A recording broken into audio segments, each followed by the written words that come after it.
अमरावतीच्या जिल्हा महिला रुग्णालयातल्या NICU वॉर्डमध्ये पहाटे 3:30 वाजता व्हेंटिलेटरचा स्फोट झाला आणि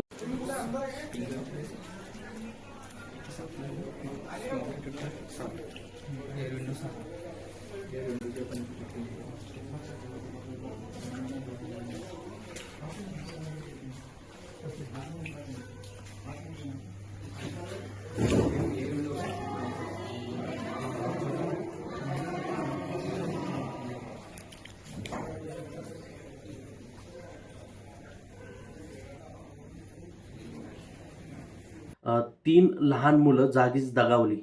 धुरामुळे गुदमरून त्यांचा मृत्यू झाला. 6 लहान मुलं होरपळली. खूप क्रिटिकल कंडिशनला आहेत सध्या ती. आणि तिथे अजून जवळ-जवळ 40 मुलं होती, लहान मुलं. नुकतीच जन्मलेली बाळं.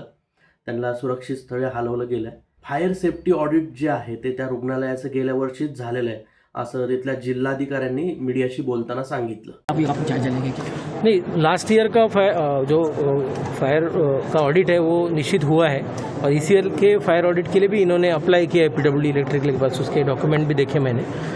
तो फायर ऑडिट हुआ नहीं है ऐसी बात नहीं है. फायर ऑडिट साल मतलब रेगुलरली करते आ रहे हो. हमारा मेन इसमें मग आता प्रश्न असा आहे की सेफ्टी ऑडिट झालेलं आहे, तर मग आग लागली कशी? जर व्हेंटिलेटरच्या मशिनी ज्या आहेत त्या कंपनीची ही चौकशी करू असं जिल्हाधिकारी म्हणालेत आणि त्यांना आम्ही जाब विचारू असंही ते म्हणालेत. बट जो कंपनी का जो इक्विपमेंट है अगर उसमें भी फॉल्ट रहा तो हम उन पे भी कार्रवाई का पूरा ये करेंगे, जोर लगा के उसमें कार्रवाई करेंगे. शासकीय रुग्णालये एकतर आधीच थोडी आहेत, त्यांच्यामध्ये सुविधा खूपच कमी असतात आणि प्रायव्हेट रुग्णालयांमध्ये जाणं सगळ्यांना परवडत नाही. अव्वाच्या सव्वा खर्च प्रायव्हेट रुग्णालयांमध्ये होतो.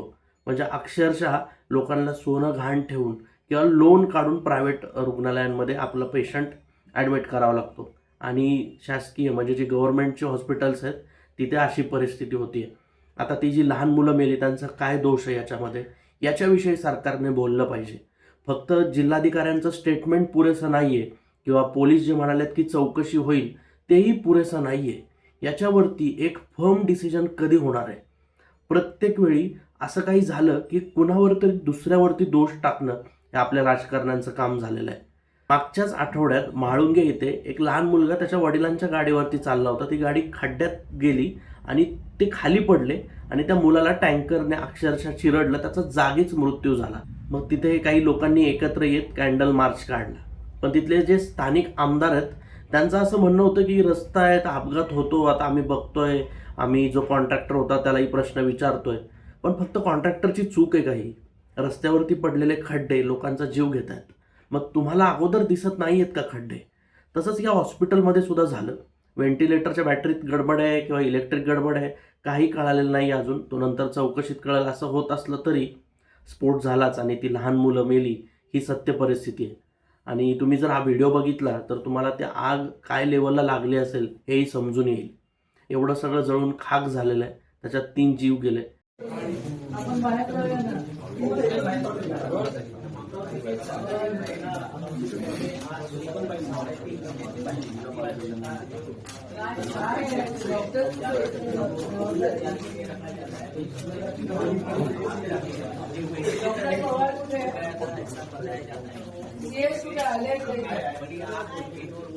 काय झालं बोलवा ना, सांगा मी बोलवा.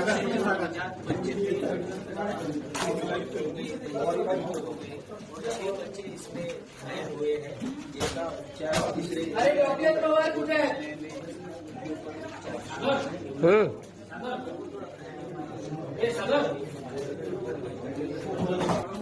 कुठे डॉक्टर पवार कुठे आहे?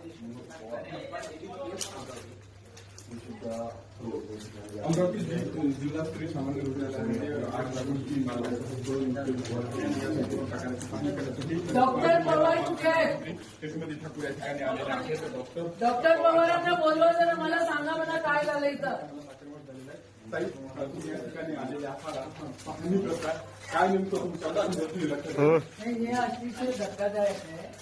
3 लोके जर घरी बसून मरत असतील आणि नवीन बिल्डिंग मध्ये जर आग लागत असेल आणि आग लागलं म्हणजे आग विझवण्याची यंत्रणा नव्हती का इथं?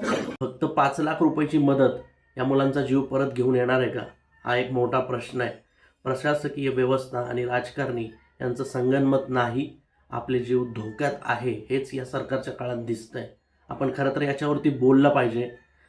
मृतांच्या आत्म्याला श्रद्धांजली तर वाहूच आपण, पण इथून पुढं असं होऊ नये म्हणून प्रश्न विचारले पाहिजेत. प्रत्येकाने या मुद्द्यावरती बोललं पाहिजे. धन्यवाद.